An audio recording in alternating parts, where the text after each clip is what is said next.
La tâche n'est vraiment pas facile pour le jury. Tous les dessins étaient très bien.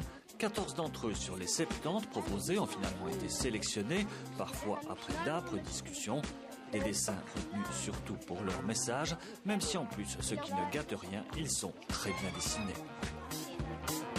Avant, dans des autres temps, c'était que les hommes qui faisaient les métiers et les femmes restaient dans la maison et faisaient rien. Mais maintenant, ils disent que la femme, elle peut faire la même chose que l'homme et qu'elle a les mêmes droits, elle peut voter et tout ça.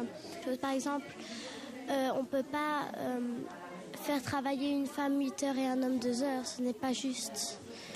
C'est mon point de vue.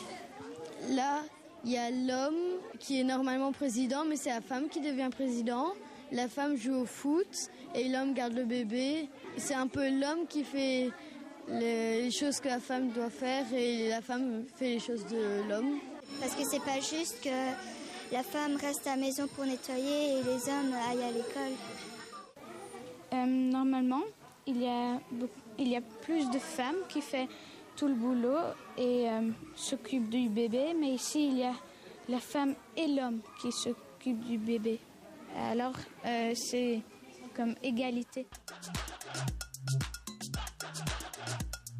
Les dessins sélectionnés seront exposés dans les pays des différents gagnants et chaque lauréat recevra en guise de récompense la somme de 1 000 €. En Namibie, par exemple, l'année dernière, on a une petite gagnante qui était namibienne. 1 000 €, c'était énorme. Cette somme était destinée à lui permettre d'assurer sa scolarité pour l'année scolaire suivante.